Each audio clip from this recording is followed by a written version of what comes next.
Hi, this is Chris Burgess. Here I'm going to be talking to you a little bit about my impressions of the future of head-worn devices, which I believe will be the next wave in personal computing. I've written a blog about it, and I've also used Google Notebook LM to create a podcast. So it's a two-way conversation that you can listen to talking about this subject area. Um, I'm of the opinion that we are going to see mainstream adoption of these head-on devices, but that's going to be once the current individual devices kind of converge into one super device. It will be a similar path that we followed with the phone. So the iPhone kind of brought together an iPod, a phone, and the internet on one thing. I think there'll be a device that's a head-worn one that will bring together kind of immersive entertainment, as far as say um, films, for example, and then being able to use it as a virtual desktop, so you could wear this device and have multiple screens so that you can work. I also think it will offer navigation, it will offer information. So it will be a device that you can wear at home or out of the house, and it's going to be something that I believe will be the kind of future. So what my blog talks about and what the podcast kind of covers is different areas of where that will happen, where the impacts will be, and what explains that. So yeah, I hope you enjoy it. Welcome to the deep dive. Whenever you hear people talk about head-worn devices, Mm-hmm. AR glasses, VR headsets, all of it, the conversation almost always gets framed like some kind of gladiatorial contest. Right. It's headsets versus glasses. Exactly. Or it's total immersion versus just a little bit of augmentation. It's always presented as this zero-sum battle for who gets to own your face. Which is such a simple way to look at it. It is. So let's unpack this. We've gone through a whole stack of your sources, market analysis, some R&D strategy papers, all discussing this convergence point. And what they all seem to suggest is that that whole framing is, well, fundamentally wrong. It's the easy narrative, right? Yeah. The dramatic one. But the core insight we really need to get to is that this isn't a hardware battle for total dominance at all. What we're actually watching is the formation of a completely new computing divide. A divide based on what, exactly? It's less about the tech specs inside the device and much more about human behavior. So for you trying to follow this, the key is to stop categorizing devices by what's inside them. A tiny lens versus a giant screen. Okay, so we throw out the hardware categories. Then what do we look at? Context. We have to look at context. How much attention does the device demand from you? How does it actually fit into your day-to-day life, your social interactions? And that's really the mission for this deep dive. We're going to try and shed that hardware bias. We want to understand where this market is really heading by looking at how computing fits into the different moments of your lives. Right. When you need that deep focus versus when you just need a little bit of information and need to be aware of your surroundings. So if this is all about a shift in behavior, history is probably our best guide here. I mean, every big computing transition, mainframes to PCs, PCs to mobile, they all had a pattern of convergence. What does that pattern tell us about head-worn tech? Well, history shows us that these things move in cycles. And in every one of these big shifts, the market eventually, converges around one single device that becomes the default for most people for everyday life. And the other, more experimental things. They retreat.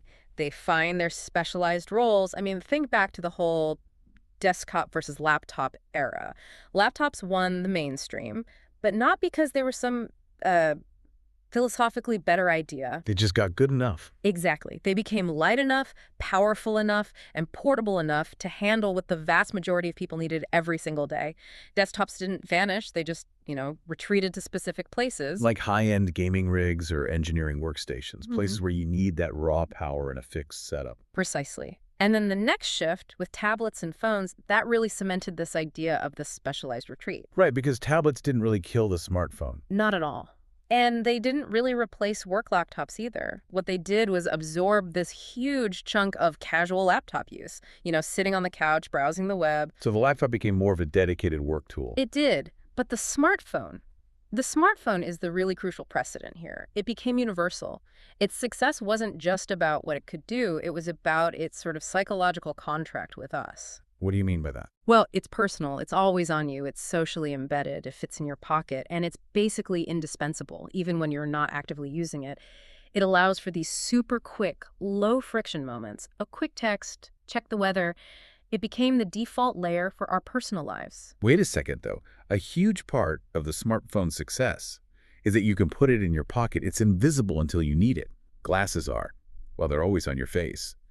Isn't that a massive hurdle that history doesn't really account for? That is the tension, 100%. And the sources point to that as the #1 behavioral barrier. But if you think about the role the smartphone plays, that universal, always-on, indispensable role, that's the role that the long-term predictions map directly onto future glasses. So glasses are meant to become the new smartphone in terms of their function in our lives. That's the idea. They're positioned to take on that indispensable role for notifications, context, communication. And headsets, then, will exist more like that high-end laptop or tablet, something you use deliberately for work or creation or deep, deep entertainment. It's a chosen experience. Okay, here's where it gets really interesting for me.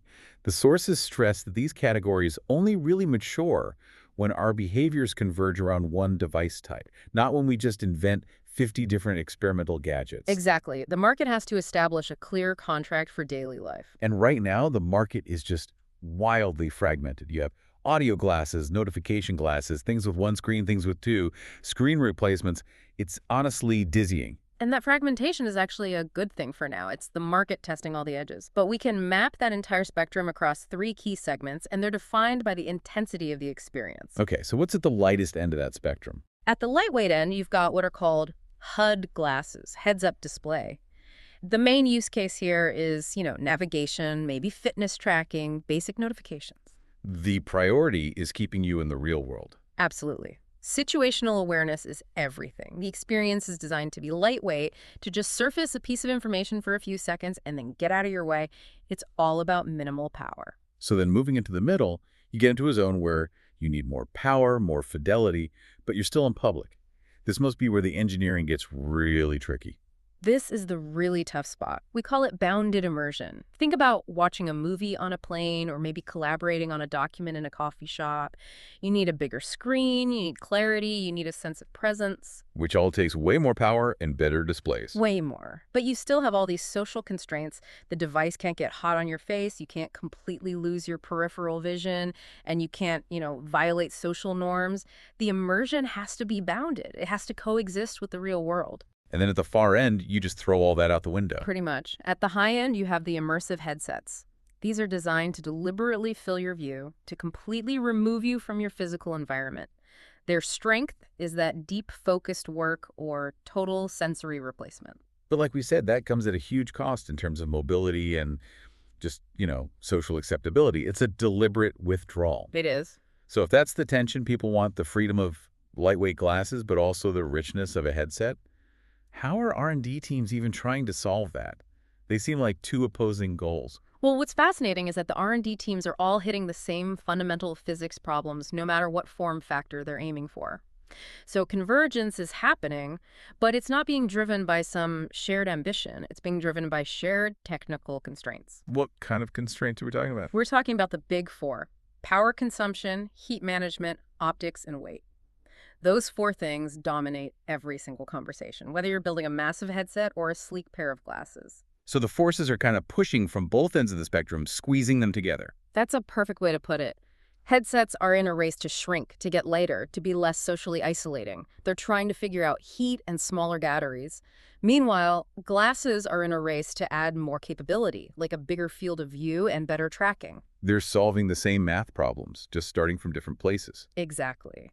And the really critical thing here is that as soon as glasses evolve beyond just simple single-eye notifications, especially when they start trying to display crisp visuals across both eyes, their technical challenges start to look almost identical to those of an advanced miniaturized headset.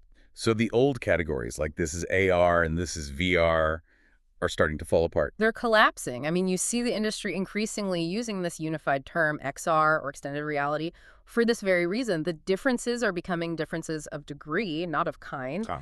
A really high-end XR pair of glasses is just a very, very small and efficient headset. So what does this mean for the companies making these things? The big question isn't which category will win anymore. No. The question becomes, does this specific device, whatever you call it, behave consistently enough to earn a place in your daily universal life? That brings us straight to the component ecosystem. If I'm a supplier making microdisplays or custom lenses, where do I put my R&D money? Do I bet on maximum immersion or maximum subtlety? How do they decide? But this is that classic shift from, pure experimentation to industrialization. As the hardware matures, progress gets more incremental, more predictable. The market starts to reward components that can be made reliably and, most importantly, integrated at volume. Okay, so scale becomes the name of the game. It does, and the core strategic advice from the sources is actually a little counterintuitive. They say that HUD-style glasses are the most practical near-term focus for component makers. Wait, really? Why focus on the simplest product? Shouldn't they be aiming for the high-end, most profitable headsets? You'd think so. But for long-term viability, you need to build that muscle memory in the supply chain, and that requires volume, high-volume production. The HUD approach makes sense because the use cases are just extensions of what your phone already does. Show me a map, tell me who's calling. Ah, so it reduces the friction for people to adopt it. It feels familiar. Right. And just as importantly, their technical constraints are manageable and repeatable at scale. HUD glasses are all about efficiency and comfort. Their power budgets are tight, but they're predictable. Thermal requirements are, defined by the human face. And the optics can be simpler, focused on brightness, not a crazy field of view. Can you give me a concrete example of that? Like, say I make micro LED displays. Why would I focus on a simple HUD instead of the amazing high-res screens for a big headset? It's all about manufacturing yield and driving down the price. If you're that display maker, the simple HUD glasses, maybe binocular but still low resolution, let you perfect your process for making micro LEDs at a massive scale. You work out all the defects, you optimize your costs, and you build a reliable supply chain. I see. So that foundation then helps with the more ambitious products down the road. It's everything. The expertise you gain in managing heat and power in that tiny form factor, the sheer volume you produce, it all drives down the cost basis for all future applications. The progress a component maker makes on a $500 pair of HUD glasses today is what makes a $3,000 immersive XR device possible and maybe even affordable in 5 years. So focusing on the basics isn't a compromise. It's actually a necessary strategic step to build the foundation that the high-end stuff will eventually depend on. It's the industrial foundation for the entire future of the category. Okay, let's zoom out for the final point here. We've established that the ultimate winner will be defined by behavioral acceptance, by normalization.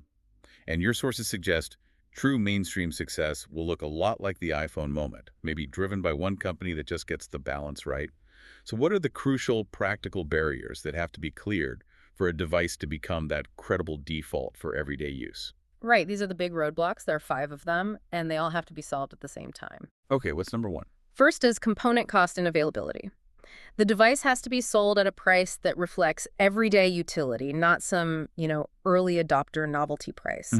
If it costs way more than a premium smartphone, it fails that test. Makes sense. Number 2. Battery performance and heat dissipation. This is huge. It limits comfortable all-day use. If you have to take them off after a few hours because the frame is hot or the battery is dead, They fail the indispensable test. immediately. Third, and this is maybe the most immediate one, is just comfort and wearability. Yeah. It's not just about weight. It's about how that weight is distributed, how it fits. Can I really wear this for 8 hours straight without it bugging me? Number 4 must be the social one. Absolutely. Aesthetics and social acceptability. It doesn't matter how great the tech is if you feel awkward or judged wearing it in public, at the office, in a restaurant. That requires normalization, and that just takes time. And the last one. The last one is user experience and content. The way you interact with it has to mature beyond clumsy experiments. Awkward hand gestures or voice commands that don't always work. It has to become as reliable and trustworthy as the swipe and tap is for us today. So when do we know we've arrived? When does it become mainstream? Success arrives when the technology just integrates so naturally that you forget it's there, when it feels acceptable to wear, and this is the most important part, it stops demanding your attention just to justify its own existence. That's the threshold. The silence of the gadget. That is a brilliant definition. So the big takeaway is that this next computing divide is behavioral daily, universal use versus deep, deliberate focus. And the race right now is all about normalization, driven by those shared constraints of weight, heat, and power. And this raises a really important final question for you, the listener, to think about. If glasses do become that universal, indispensable device integrating computing directly onto our faces, how are we going to manage the social pressure to be perpetually available, to be constantly contextually augmented? What happens when the device that's supposed to get out of the way is physically inseparable from how you appear to the world? Exactly. That behavioral reckoning. Yeah. That's the real challenge that's coming next.